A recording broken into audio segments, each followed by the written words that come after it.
Hello students, welcome back to WBJSC। আজকে আমরা class 5-এর রায় Martin প্রশ্নবিচিত্রা 83 নম্বর পৃষ্ঠায় 13 নম্বর স্কুলের যে ইংরেজি প্রশ্নপত্রটা রয়েছে ওটা নিয়ে আলোচনা করব। তোমরা প্যাসেজটা ভালো করে পড়ে নিও, তারপর প্রশ্ন উত্তরগুলো দেখবে। দেখো, রিড দ্য প্যাসেজ কেয়ারফুলি আর answer the question that follows. তো কমপ্লিট দ্য ফলোয়িং সেন্টেন্সেস কী হবে দেখো। A museum is a building build to house the dead. একটি সমাধি হলো মৃত ব্যক্তিদের জন্য নির্মিত ভবন। The Taj Mahal was build entirely out of white marble. Taj Mahal সম্পূর্ণ সাদা মার্বেলের তৈরি। ট্রু ফলস কোশ্চেন বলেছে Jahangir was the grandfather of Khurram. Jahangir খুররমের দাদু ছিলেন। Arjumand married Khurram in 1612। আরজুমান্দ 1612 খ্রিস্টাব্দে খুররমকে বিবাহ করেছিলেন। তো এটা সঠিক হবে। Two describing word from and their Bengali meaning. তো টু ডিসক্রাইবিং ওয়ার্ড কী হবে? বিউটিফুল আর এক্সট্রিমলি। ঠিক আছে, বিউটিফুল মানে সুন্দর এবং এক্সট্রিম মানে অত্যন্ত। আচ্ছা, তারপরে অ্যান্সার দ্য ফলোয়িং কোয়েশ্চেন্স কী হবে? What was the relation between Khurram and Akbar the great. তো Akbar the great was grandfather of Khurram. Akbar the great ছিলেন খুররমের দাদু। In which year did Khurram first meet Arjumand. আরজুমান্দের সঙ্গে কোন বছর খুররম দেখা করেছিল? Khurram first met Arjumand in the year of 1607। তো 1607 খ্রিস্টাব্দে আরজুমান্দের সাথে খুররমের দেখা হয়। Which family did Arjumand belong to. Arjumand belongs to A Persian noble family. Arjumand এক পারস্য অভিজাত পরিবার থেকে। বেঙ্গলি মিনিংটা এখানে কি দেখো, গ্লিমস থেকে ঝলক হবে, নোবেলিটি থেকে উচ্চবংশীয়তা হবে।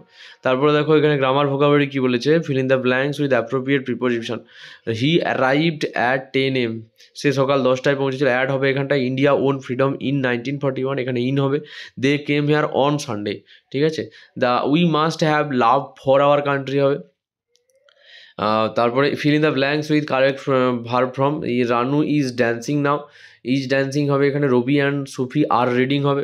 A barking dog seldom bites, এখানে বাইটস হবে। ইয়েস্টারডে দে সাবমিটেড, এখানে সাবমিটেড হবে রিটেন অ্যান্সার। ঠিক আছে, তারপরে দেখো এখানে ট্রান্সলেট করতে বলেছে ইংলিশে।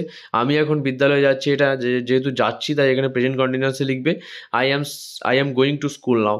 শ্রেণী শিক্ষক আমাদের পড়াচ্ছেন। This class teacher is teaching us. The class teacher is teaching us. Okay, তারপরে ফিল ইন দ্য ব্ল্যাঙ্কস। তো we see our reflection in the mirror. তো রিফ্লেকশন হবে এখানটায়। The dog pounce on the cat, এখানে pounced হবে। তারপরে দেখো underline the adverb come here, এখানে হেয়ারটা অ্যাডভার্ব হবে। অ্যাডভার্ব অফ প্লেসটা we will watch A movie tomorrow, adverb of টাইমটা এখানে টুমোরো অ্যাডভার্ব হবে। I shall gladly do it, এখানে গ্ল্যাডলি থেকে অ্যাডভার্ব অফ ম্যানার হবে। তারপরে দেখো do as direct. He is a brilliant student, এখানে brilliant find the adjective brilliant হবে। The work was done by him, এখানে বাইটা প্রিপোজিশন হবে। উই শুড রেসপেক্ট এল্ডার, এখানে ফাইন্ড প্রেডিকেটটা কী হবে? Should respect elder. ঠিক আছে, আর সাবজেক্টটা কী হবে? উই হবে। এবার দেখো I live here, find the adverb of place, এখানে হেয়ার হবে। ঠিক আছে, তারপরে দেখো রাইটিং স্কিল কী বলেছে?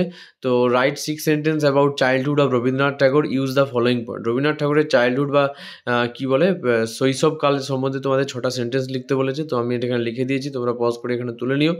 আর একটা প্যারাগ্রাফ যেটা আছে তোমাদের, যে a paragraph on your self, মানে মাই সেলফ আর কি, যে এখানে তোমরা পজ করে তুলে নিও। দেখা হচ্ছে পরের ভিডিওতে। এই ভিডিওটা লাইক শেয়ার কমেন্ট করে আমাদের পাশে দেখো।